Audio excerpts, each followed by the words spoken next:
제가 막 그렇게 재밌게 본 영화는 아닌데요. 기억에 남는 영화 한 편을 여러분들에게 좀 소개하면서 떠올려 봅니다. 2012년도에 만들어진 영화인데요. 더 그레이. 누군지 아시죠? 리암 니슨, 테이큰 1, 2, 3 다 나오신 분이고요. 연세가 드셨는데도 액션 배우입니다. 어떤 내용이냐면 알래스카를 배경으로 합니다. 석유 출출공들 그리고 작업자들을 외부의 위협으로부터, 또 특히 야생동물들, 늑대들, 야생동물들의 위협으로부터 보호하는 임무를 지닌 프로페셔널 가드예요. 첫 장면이 어떻게 나오냐면 딱 보다가 야생 늑대가 막 뛰어가는 걸 탁 사냥하는 장면으로 첫 장면이 시작됩니다. 그 일을 하는 거죠. 이제 업무가 끝나고 일행들과 함께 고향으로 돌아가기 위해서 비행기에 탑승하게 됩니다. 처음에는 뭐 동료들과 함께 들뜬 마음으로, 또 얼마 동안 있었던 시간 동안 돈도 벌었고 가족들도 보고 막 그런 여러 가지 즐거운 마음으로 분위기가 참 좋아요. 그러다가 어느 순간 기체 고장으로 알래스카의 알 수 없는 설원 속으로 곤두박질 치게 됩니다. 비행기가 완전히 그냥 다 부서지는 거죠. 그 가운데서 많은 사람들이 죽고 살아남은 몇 사람들이 영하 30도에 육박하는 추위와 두려움, 그리고 눈버러스게 남겨지게 됩니다. 보니까 뭐 마을로 가려면 한참을 가야 되는 거예요. 거기서 통조림과 어떤 비행기에 남아있던 음식으로 끼니를 때우다가 이제는 안 되겠다, 우리가 가야 된다, 멀지만 가야 된다. 그래서 살아남기 위해서 남쪽으로 이동하는 이들에게 엄청난 어려움들이 생깁니다. 뭐, 추위도 있지만 그 주변을 맴돌던 엄청난 때의 야생 늑대들과 사투가 벌어져요. 이 늑대들이 집요하게 쫓아옵니다. 밤마다 불을 떼고 있으면 늑대들이 주변에 있다가 한 사람씩 물어가고요. 어쨌거나 그 위험을 무릅쓰고 점점 남쪽으로 가게 되는데, 영화 속에서 리암 니스는 무신론자예요. 하나님을 믿지 않습니다. 동료들이 얼어 죽거나 뭐 점점 죽어가면서 죽음을 슬퍼하고, 또 그러면서 많은 사람들이 기도하고 막 그럴 때 멀리서 바라만 봅니다. 하나님 믿지 않아요. 모든 대원들이 다 하나하나 다 죽어요. 죽고 딱 2명이 남습니다. 리암 니슨과 그 친구 1명이 남아요. 그런데 늑대들이 계속 쫓아오는 거예요. 늑대를 피해 도망하다가 물에 빠지게 됩니다. 급류에 휩쓸려서 막 가는데 동료를 구하기 위해서 같이 물에 빠져들어요. 그런데 중요한 것은 가다가 동료가 이 바위 틈에 발이 끼는 거예요. 그래서 물에 잠기게 됩니다. 어떻게든 그 사람을 끄집어내려고 하는데 야속하죠. 숨 쉬는 시간, 숨을 참을 수 있는 시간은 얼마 안 되잖아요. 그러면서 안타깝게 막 죽어가고 있는데 그제서야 그 사람이 신을 찾기 시작합니다. 이 절박함 가운데 하늘을 우러러 살려달라고, 살려주시고 구해주시면 정말 하나님 섬기겠다고 막 부르짖어 기도를 해요. 고래고래 고함치면서 기도를 합니다. 근데 이 카메라맨이 딱 거기를 비추고 그 다음에 하늘을 딱 본다. 하늘이 그렇게 평화로울 수가 없어요. 말없이 평화롭게 구름만 흘러갑니다. 구름을 비출 때는요, 모든 음향을 다 꺼요. 편안하게. 그 밑에는 죽어가고 있고. 야속하죠. 아무런 변화도 응답도, 이 절박할 때 아무런 기적도 일어나지 않습니다. 너무 야속합니다. 그러면서 이 사람이 체념을 하고 욕을 해요.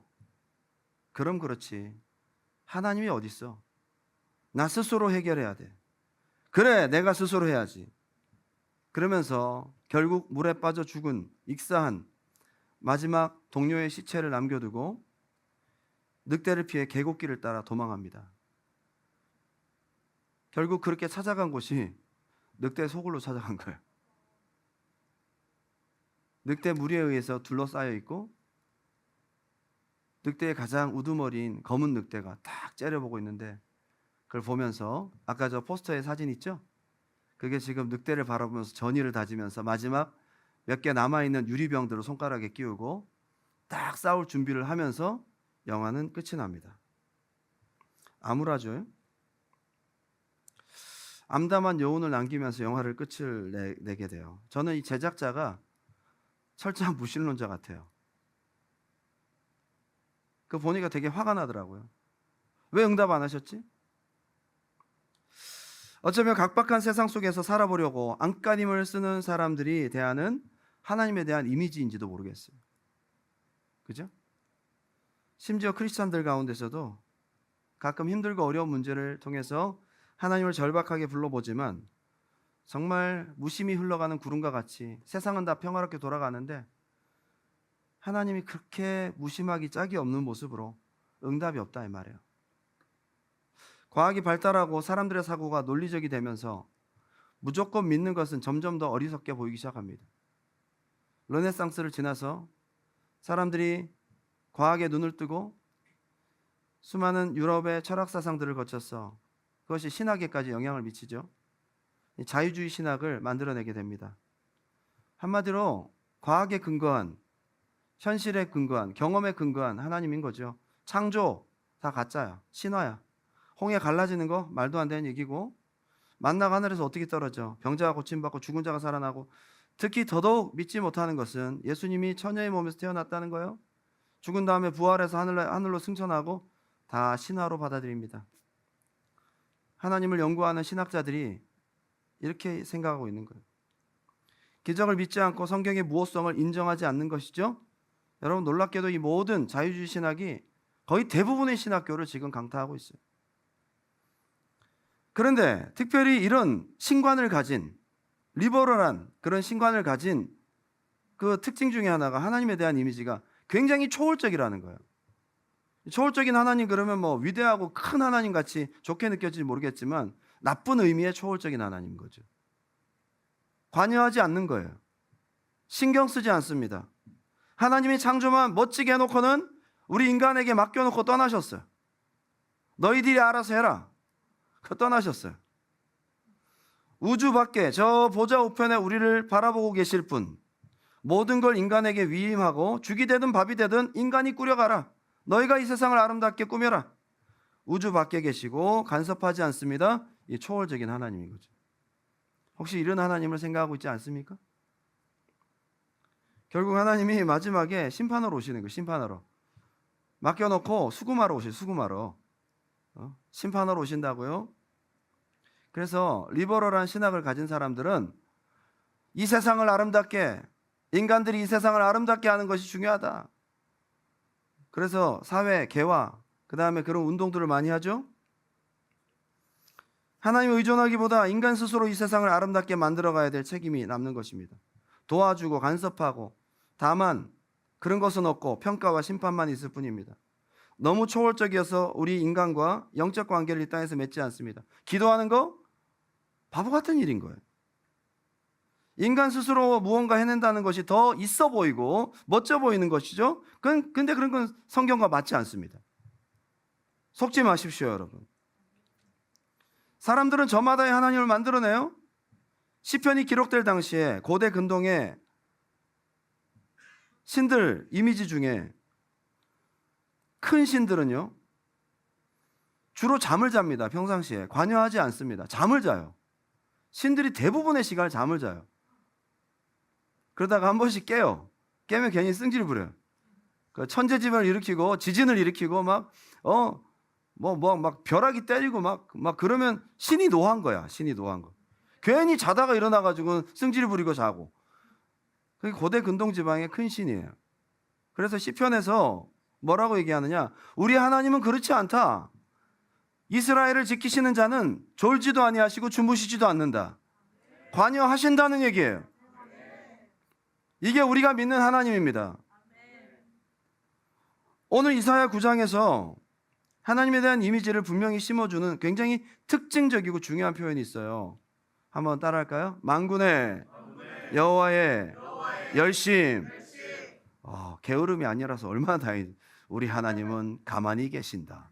그 얼마나 속 터질 얘기입니까? 그 가만히 계신 하나님한테 기도한다고 응답이 있겠냐 말이야. 열심이 있다. 열심. 정말 듣던 중 반가운 소리예요. 우리 만군의 여호와는 열심이 있다 이 말이야. 이게 성경에 소개하는 하나님이에요. 여러 견해의 신관과는 확실히 차이가 있죠. 열심 있는 하나님이래요. 열심이라는 단어는 히브리어로 키나, 어근은 카나. 그게 그거예요. 질투라는 뜻을 갖고 있어요. 질투. 여러분, 질투는 어떤 느낌이 듭니까? 관심 없으면 질투해요? 질투는 약간의 집착이 필요한 거예요. 그리고 거기에 마음을 쏟아야 돼. 너무 지나치게 사랑하다 보면 질투하는 거거든. 굉장한 액티브한 표현이에요. 열정, 강렬한 애정, 독점적인 헌신. 거기에 꽂혀 있어. 뭔가를 하면 집중하게 되잖아요. 그리고 막 이게 안 되면 막 뭔가 열심히 집중하는 사람 건드리면 화를 냅니다. 하나님이 그렇게 열심히 있는 거예요. 이렇게 지금 성경은 소개하고 있어요. 독특한 단어예요. 그냥 우리가 생각하는 땀 흘리며 수고하고 움직이는 부지런함이 아니에요. 질투의 의미를 갖고 있어요. 하나님께서 내가 반드시 이루겠다. 거룩한 질투와 불타는 열정의 표현입니다. 강한 의지를 뛰어넘어서 강렬하고 불타는 질투를 의미한다. 이보다 더 액티브한 단어는 없어요. 하나님은 일하시는 분이시고 관여하시는 분이시다.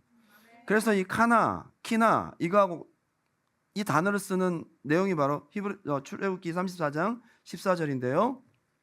여러분이 잘 알고 있는 말씀입니다. 너는 다른 신에게 절하지 말라. 여호와는 질투라. 이름하는 질투의 하나님이니라.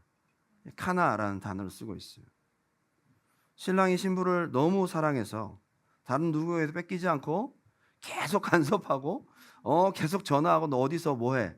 1시간에 한 번씩 이건 좀 아닌가? 그런 정도로 불타는 열정입니다.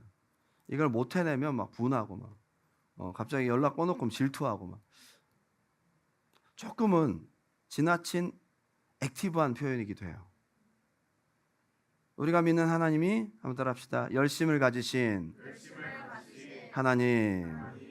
그 하나님이 성경에서 그런 하나님이라고 소개하고 있는 걸 우리 이미지대로 생각대로 뭐가 안 돼서 그렇게 하나님 평가하지 말고 성경이 가르치는 대로 계시하는 대로 우리가 하나님을 알아야 된다. 그러면 하나님은 뭐에 그렇게 열심이실까?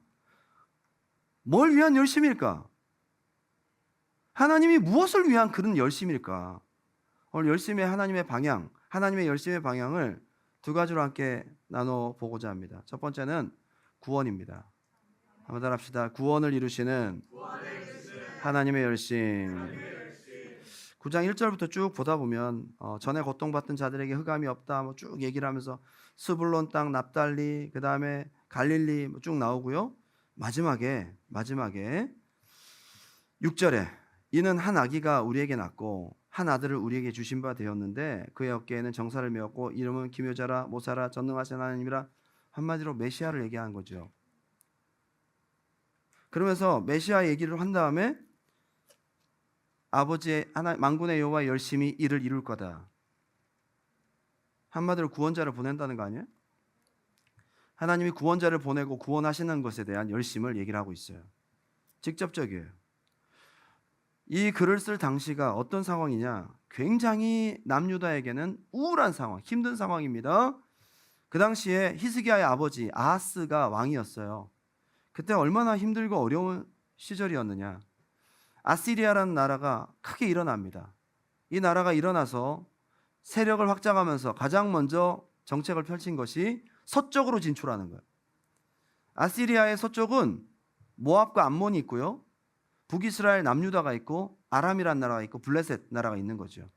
그렇게 들어오면 지금 남유다는 굉장히 어렵고 힘든 상황이 되는 겁니다. 그런 상황이 되자 서쪽에 있는 나라들이 움직이기 시작합니다. 아람이라는 나라와 그 다음에 북이스라엘이 같이 동맹을 맺어요. 야, 그 아수르가 오면 우리 다 죽었어. 야, 이제는 우리가 힘을 합쳐야 돼.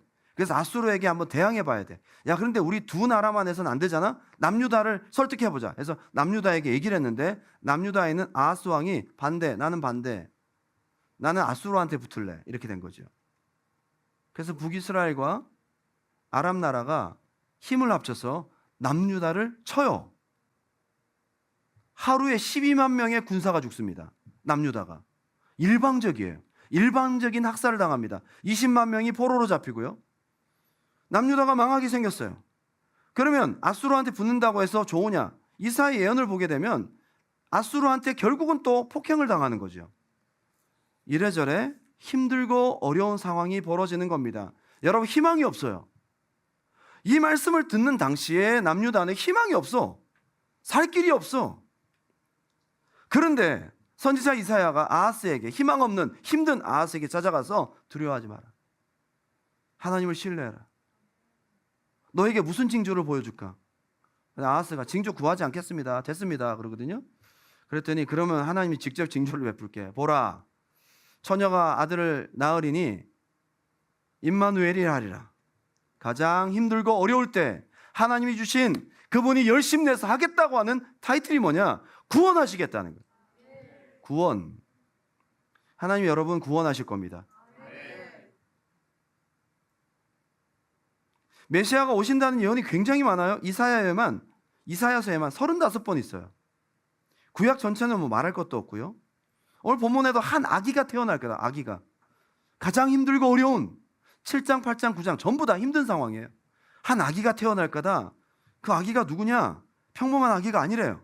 기묘자, 모사, 전능하신 하나님, 영존하신 아버지, 평강의 왕, 하나님 아니에요? 메시아다. 널 구원할 메시아다, 이 말이에요. 이것을 위해서 하나님은 결의에 찬 모습으로 5번씩이나 묘사하는 거죠. 한 아기가 태어났는데 기묘, 모사, 전능하신 하나님, 영존하신 아버지, 평강의 왕, 너희를 살리시고 구원하실 왕 메시아가 온다. 하나님의 열심이라는 것을 뒷받침하는 표현이에요. 하나님은 구원에 대한 의지를 갖고 계십니다. 시간이 흐르고 세월이 흘러도 그 열심을 꺾을 수가 없어요. 여러분, 하나님이 우리를 구원하시는 열심은 꺾을 수가 없어요. 때때로 우리가 죄를 짓고 넘어지기도 하고 정죄를 받기도 하고, 나 같은 게 어떻게 구원을 받을 수 있겠어?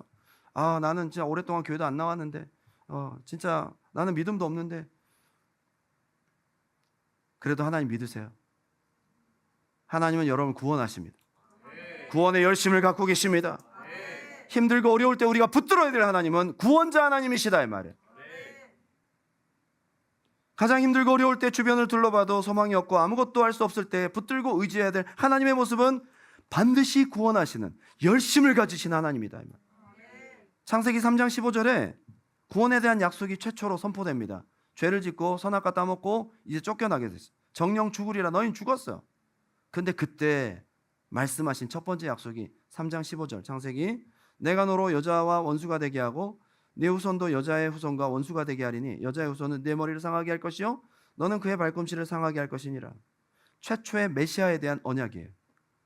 성경 창세기 3장에 메시아에 대한 최초의 언약을 말씀하십니다. 이게 수많은 시간을 거쳐서 오늘 이사야까지 온 거예요.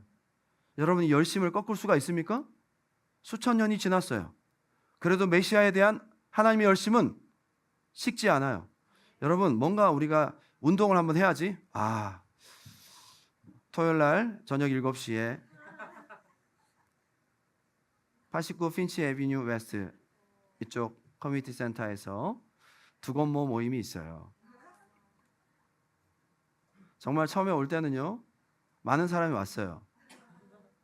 10몇 명이 왔어요.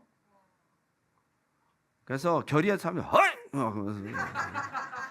막 뛸 때 막 앞서 쳐나가고 말이죠. 막 동네 한 바퀴 이거 이까짓 거 그러면서 뛰고 난 다음부터 조금 힘이 빠져요. 자, 그 다음에 10세트를 하겠습니다. 자, A조, B조, C조. 저는 C조로 들어갔어요. C조 여러분 만만하게 볼 수가 없어요. 에? 턱걸이 4개, 5개, 팔굽혀펴기 12개, 앉았다 일어나 16개, 20개. 이게 원세트야. 원세트 끝날 때까지도 한번 하면서 열심히 하면, 그 열심은 언제까지 가느냐? 3세트를 못 넘겨요. 5세트가 넘어가면 슬슬 없어져. 화장실 간다고 막 누워있고 저기 누워있고 막 마지막 뛸 때는 다 없어졌어요. 어디 갔어? 나 어디? 우리 열심은 고작 조금 힘들면, 여러분 우리 하나님의 열심이 어떤지를 보세요. 창세기 3장 15절에 메시아에 대한 열심을 말씀하시고는 수천 년이 지나서 그 열심이 식어지냐 이 말이야. 우리를 구원하시는 오늘 이 시대까지도 구원에 대한 우리를 구원하신 하나님의 열심은 식어지지 않았다 이 말이야. 힘들고 어려울 때 붙들어야 될 하나님이에요. 구원하신 하나님의 열심이다 이 말이에요. 우리 인간의 열심은요, 한계가 있어요. 2000년 전 하늘 보좌를 버리고 인간의 모습으로 오셔서 우리의 죄를 짊어지시고 십자가에 죽으시고 다 이루었다.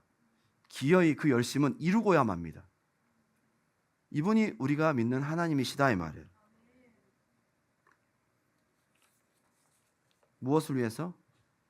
여러분이 영원히 멸망할 수밖에 없고 죄로 인해서 죽을 수밖에 없는 사망이라는 문제를 해결해 주시고 여러분을 살리시고 여러분 영혼을 구원하시기 위한 하나님의 열심, 여러분의 영혼 몸을 구원하신 하나님의 열심이 꺾을 수도 없고 끌 수도 없다 이 말입니다. 저는 하나님의 아들 예수님께서 오시는 것까진 좋아.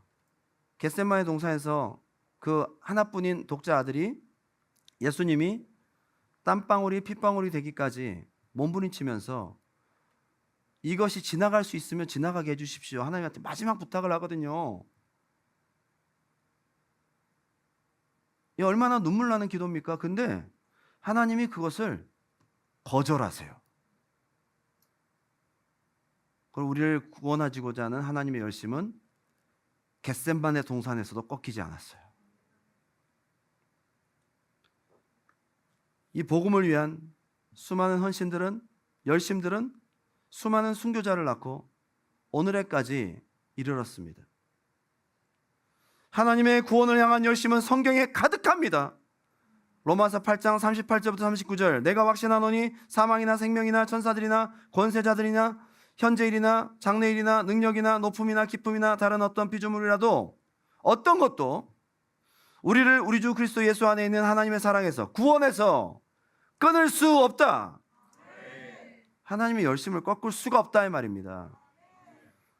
아하스 왕이 힘들고 어려운, 가장 어려운, 희망이 없는 때에 이사야를 통해서 주신 메시지는 하나님은 너를 살리는데 열심히 써. 두 번째는 약속을 이루신 하나님의 열심이에요. 우리를 살리는 열심. 두 번째는 약속을 지키는 열심.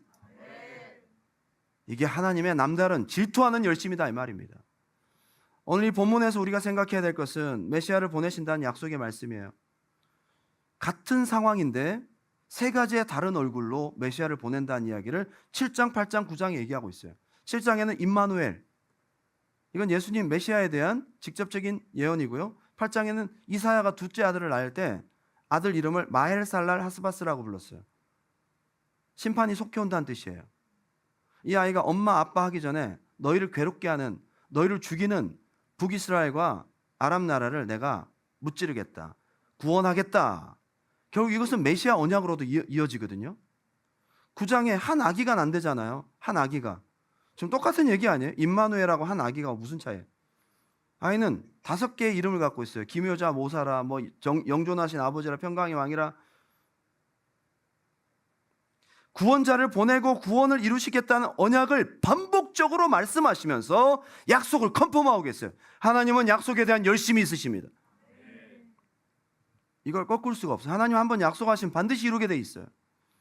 약속하신 것을 반드시 이루어내고야 말겠다는 하나님의 강렬한 불타는 의지, 질투, 인간의 연약함과 방해와 낙심에도 불구하고 하나님이 하신 약속은 하나님의 열심으로 이루신다는 겁니다. 여러분, 이 말씀을 한 다음에, 이 예언을 한 다음에 700년이 지나요. 그리고 2000년 전 예수님이 이 땅에 오십니다. 임마누엘이라는 이름으로 오십니다. 한 아이가 태어나서 기묘자 모사라 오십니다. 오신 거예요. 마태복음 1장 1절입니다. 아브라함과 다윗의 자손 예수 그리스도의 계보라. 아브라함이 이삭을 낳고 이삭은 야곱을 낳고 야곱은 유다와 그의 형제들을 낳고 유다는 다말에게서 베레스와 세라를 낳고 베레스는 헤스론을 낳고 헤스론은 람을 낳고 람은 아미나답을 낳고 아미나답은 나손을 낳고 나손은 살몬을 낳고 살몬은 라합에게서 보아스를 낳고 보아스는 루색에서 오벳을 낳고 오벳은 이새를 낳고 이새는 다윗 왕을 낳으니라. 다윗은 우리아의 아내에게서 솔로몬을 낳고 못 읽겠어요. 너무 길어. 그리고 15절 엘리웃은 엘리아스를 낳고 엘리아스를 맏딸을 낳고 맏딸은 야곱을 낳고 야곱은 마리아의 남편 요셉을 낳았으니 마리아에게서 그리스도라 칭한 예수가 나시니라. 숨 넘어가게 제가 읽었잖아요. 아브라함부터 시작된 예수님의 계보는 뭘 말해주느냐? 시대가 흘러도 하나님이 하신 약속은 바뀌지 않는다. 끊어지지 않잖아요. 절대로. 하나님이 여러분에게 주신 약속, 하나님이 열심히 이루실 겁니다. 우리가 믿는 하나님이 어떤 하나님이냐는 거야. 선지자를 통해 약속한 한 아기가 진짜 태어났어요. 이 열심을 누가 말립니까? 하나님의 열심은 누구도 말릴 수가 없어요. 누구도 끊을 수가 없어요. 인간은 낙심하고 약속을 어기고 환난 날에 낙담하지만 하나님의 하나님의 열심은 절대로 꺼지지 않는 불과 같이, 절대로 변하지 않는 무언가와 같이 기어이 이루어지고야 맙니다. 하나님 믿으세요. 아하스 왕이 힘들고 어려울 때 구원하신 하나님의 열심을, 약속을 반드시 이루시는 하나님의 열심을 붙들어야 되는 상황인 거예요. 여러분, 이민 땅에서 힘들고 어렵고 앞이 보이지 않고 미래가 어둡고 암담하고 답답하고 여러 가지 어려운 상황들이 있으리라 생각합니다. 오늘 우리가 이걸 붙들어야 된다 이 말이에요. 하나님은 선지자를 통해서 이 말씀을 주시면서 너 어렵지, 힘들지, 희망 없지, 그러나 하나님이 계시잖아. 구원을 향한 열심이 있으시고 말씀을 이루시기 위한 열심이 있으신 분이야. 민수기 23장 19절 하나님은 사람이 아니시니 거짓말을 하지 않으시고 인생이 아니시니 후회가 없으시도다. 어찌 그 말씀하신 바를 행하지 않으시며 하신 말씀을 실행하지 않으시랴. 하나님은 우리랑 틀려요. 약속 지키는데 열심히 따른다는 것을 아는 사람은, 여러분 약속 지키려면 작은 약속이라도 열심히 있어야 돼 없어야 돼? 있어야죠. 아침에 새벽 예배 일어나는 약속, 나 내일 새벽 예배 갈게. 일단은 잠을 2시간 덜 자야 되고요. 알람 소리를 듣고 일어나야 됩니다.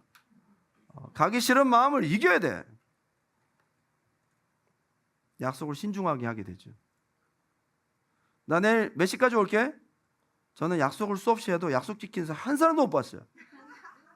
카페 나무에서 12시? 왜 12시 2분에 오냐고. 왜 11시 57분? 약속 안 12시에 만나자며요. 왜 약속 안 지키냐 이 말이야. 12시 정각이 왜 안 와? 그 시간에 오려면 노력해야 되죠. 여러분, 수많은 변수가 있어요. 갑자기 오다가 다운타운 에글링턴에서 여기 핀치까지 오는 지하철이 갑자기 서서 셔틀을 와야 된다. 그럼 벌써 20분 잡아먹잖아. 그럼 네가 밥을 사야 돼. 늦었으니까. 시간 맞추기 위해서 운전해서 갈지, 지하철 타고 갈지, 우버를 타고 갈지 교통 상황을 봐야 되고, 씻어야 되고, 모양 내야 되고, 오늘 머리 스타일이 잘 마음에 안 들면 또 10분 더 가고, 화장이 안 먹어 그러면 5분 더 가고 그런 거예요. 쉽지 않은 거지. 여러분, 약속 자주 어기죠. 밥 한 번 먹자. 밥 한 번 먹자. 맨날 밥 먹. 그게 뭐가 어려워? 밥 먹는 게 뭐가 어려워? 근데 왜 약속 안 지켜요? 목사님 식사 한번 대접해드리. 왜 약속 안 지켜? 왜? 내가 비싼 거 사달라 할까봐? 그 뭐가 어렵다고? 그 약속도 안 지킨다니까. 근데 뭐 그렇게 얘기하면 저도 할 말이 없어요. 야, 우리 집에 한번 와. 죄송해요. 올 수 있는 상황이야. 이제 약속 안 할게요. 내가 몇 사람한테 야, 김치 베이컨 파스타가 맛있다면서요. 맛있어. 한번 해줄게. 내가 누구한테 얘기했지? 기억도 안 나. 약속 안 지킨다고요, 제가. 새우 크림 파스타가 더 나아. 새우 크림 파스타가. 새우가 비싸거든. 해주겠다. 하면 해줄게. 하면 해줄게. 안 와. 그 다음에 해놓고는 하다 보니까 갑자기 트루 워시퍼스 12가 왔어요. 트루 워시퍼스 12가 와서 이 사람들하고 같이 일정이 생겼어. 그래서 미안하다. 내일 하자. 그 사람들이 또 하루 더 있기로 했어. 그 다음 날 하자. 약속을요 자꾸 못 지키게 되는 겁니다. 그 막상 당일날이 됐는데 새우 크림 파스타를 만들려고 하는데 속이 미식거리는 거야. 먹기가 싫어. 느끼하고. 내 입맛이 바뀌었어요. 다음에 먹자. 우리는 이런 사소한 약속도 지키지 못한단 말이에요. 여러분, 약속 지키는 게 얼마나 어려운데. 그렇죠? 여러분, 결혼한 사람 다 거짓말쟁이들. 내가 너만을 평생 사랑할 거야. 거짓말 좀 하지 말라 그랬어요. 어? 제가 항상 주례할 때마다 남녀에게 묻습니다. 큰 소리로 대답하세요. 여 수많은 증인들 앞에서 대답을 큰 소리로 하세요. 목이 터져라 대답합니다. 그대는 신랑 아무개를 맞이하여 눈이 오나 비가 오나 기쁠 때나 즐거울 때나 배부를 때나 배고플 때나 뭐 할 때나 뭐 사랑할 것을 영원히 사랑할 것을 다짐하십니까? 예! 지금까지 참 씩씩하게 대답을 잘했어요. 그리고 신혼여행가 싸운다고. 응? 신혼여행가 싸운다고. 나 한식 먹자, 쌀국수 먹자 그래 싸운다고. 별것도 아닌 거 가지고 싸운단 말이에요. 100일, 300일 뭐 시간 지켜가면서 열심히 노력은 하지만 약속 못 지키거든요. 저기 다운타운의 디스틸러리 디스트릭트에 가보면 거기 골목에 러브라고 돼요. 러브에 뭘 하느냐, 거기에 열쇠 같은 걸 해서 자물쇠로 해가지고 사랑을 약속합니다. 그게 오래 갈 것 같죠? 한 번씩 다 청소해요. 새로 비워놔. 왜냐하면 장사를 해야 열쇠를 팔아야 되잖아. 그건 다 해가지고 해체하고 또 비워놓으면 또 하고. 과연 그렇게 우리 사랑 영원히 하면서 단단한 자물쇠로 채워놓지만 끝까지 가는 사람 얼마나 있겠어? 약속 못 지키거든요. 근데 저는 성경을 기록된 것만 보더라도 하나님이 얼마나 약속을 약속을 지키는 하나님이시라는 것에 대해서 알게 돼요. 여러분, 하나님의 약속의 말씀을 기록하는 데만 1600년 걸립니다. 40명의 각자 다른 영역에 있는, 각자 다른 시대, 각자 다른 지역에 있는 사람들이 각자가 성령의 영감으로 성경을 기록했고, 이것이 고고학적인 사료와 수집과 연구를 통해서 번역을 통해 지금 성경이 됐어요. 몇 년입니까, 여러분? 40명을 신실한 하나님의 약속을 기록하게 하기 위해서 하나님 일일이 다 찾아갔어. 설득하고 마음을 감동해서 성경을 쓰게 했다고요.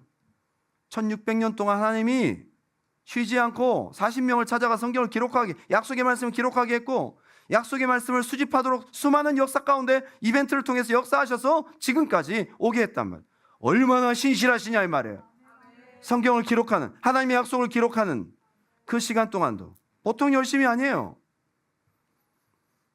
일반적인 이미지와 우리가 달라요. 열심, 그러면 일시적인 감정적 표현 속에서 땀을 흘리고 무언가에 집중하며 열심히 움직이는 것만 생각하면 열심, 그리고 열심. 열심히 한다, 저 사람 열심히 한다. 땀 흘리고 막 뭔가 행동하는 거 보면 열심히 한다고 하는데, 그 사람의 열심과는 좀 차원이 다르죠. 하나님의 열심의 가장 중요한 특징은 절대로 변하지 않는다는 거예요. 끝까지 포기하지 않는다는 거죠. 시간이 지난다고 바뀌지 않는다는 거지. 이게 말씀을 이루시는 하나님의 열심의 특징이에요. 차원이 다릅니다.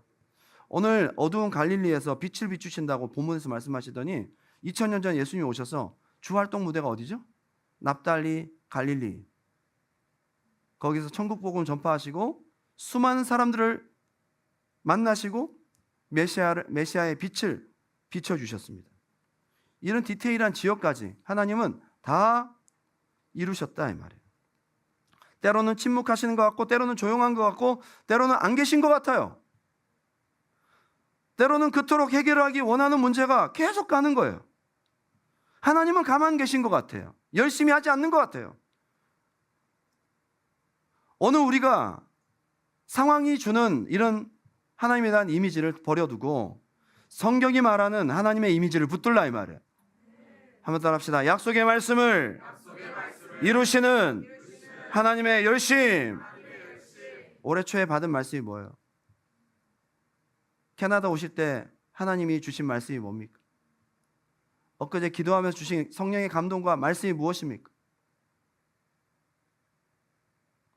플로이드 해밀턴이라는 학자는 기독교 신앙의 기초라는 책을 통해서 구약 성서 안에는 예수님의 성취에 대한 예언이 332개나 있대요. 페인이라는 학자는 성경 예언의 백과사전이라는 책을 통해서 예수님에 대한 예언이 191개나 있대요. 그게 예언이 성취됐대요. 오늘날에도 약속의 말씀을 이루신 하나님의 열심은 계속되고 있습니다. 2000년 전 기록된 하나님의 말씀이 그 말씀을 붙잡고 믿는 사람들에게 지금 이 시간에도 이루어지고 있다 이 말이에요. 언제까지? 우리 인생이 끝날 때까지, 우리가 주님 만난 날까지 우리가 붙들어야 될 말씀입니다. 설교자 스펄전은 이렇게 말했습니다. 하나님의 말씀을 박물관의 진열한 골동품처럼 다루지 마십시오. 그것을 매일 위로의 자원으로 이용하십시오. 하나님 말씀이 이루어진다 이 말이에요. 결론을 맺으면서 만군의 여호와의 열심이라는 단어가 들어간 또 다른 본문을 여러분이 소개하고 마칩니다. 이사야서 37장입니다. 바로 아하스의 아들인 히스기야가 수십만 명의 아수르 군대가 쳐들어와서 그를 둘러싸고 있어요. 저는 볼 때 아하스가 사고 친 거를 히스기야가 메꿔야 되는 거야. 하나님 의지하라 그랬는데 아수르를 의지했다가 결국 나중에 아수르한테 당하게 되는데 그 아들 히스기야한테 당하게 된 거거든요. 지금 포위를 당해서 죽게 생긴 상황인데 그때 이사야를 통해서 주신 말씀에 열심히 또 나와요. 자, 한번 읽겠습니다. 이사야 37장 30절. 지금 어려운 상황입니다. 이사야가 찾아갔어요. 왕이여, 이것이 왕에게 징조가 되리니 올해는 스스로 난 것을 먹고 둘째에는 또 거기에서 난 것을 먹을 것이며 셋째에는 심고 거두며 포도나무를 심고 그 열매를 먹을 것이니이다. 한마디로 안 망합니다. 지금 아수르 쳐들어왔어요. 내년에도 열매 따먹고 내후년에도 심고 또 따먹고 안 망합니다. 안 망해요. 약속을 줘요.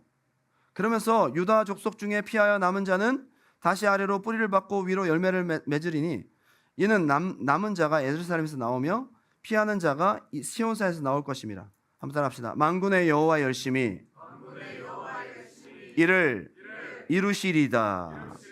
아멘. 무슨 열심이에요? 약속을 이루는 열심이다 이 말이에요. 자, 여러분 상황이 있고 하나님 말씀이 있어요. 어떤 걸 붙들 거예요?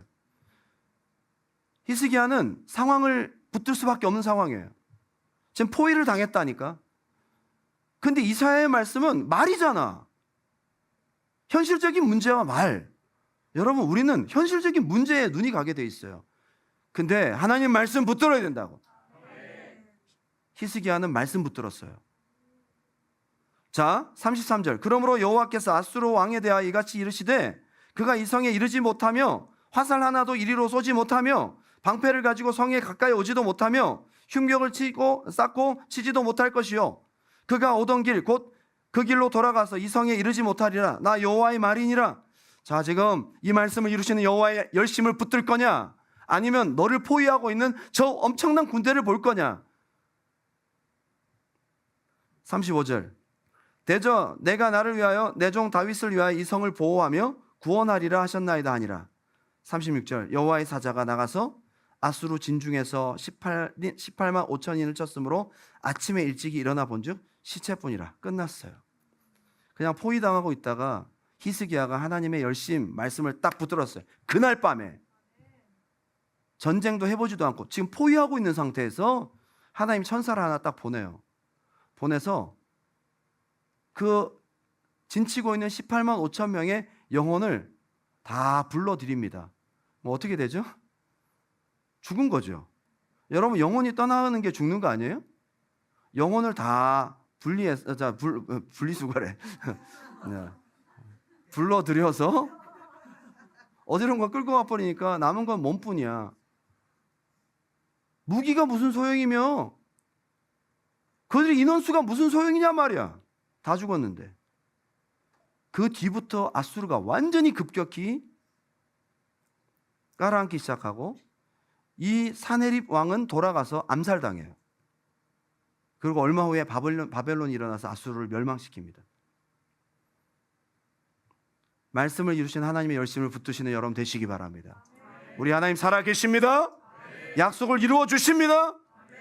전 여기서 하나님이 약속을 이루시는 방식이 너무 특별해서 소개를 하고 싶어요. 여기 한 천사가 여호와의 사자, 36절에 여호와의 사자라고 되어 있죠. 이게 복수일까요? 단수일까요? 단수예요.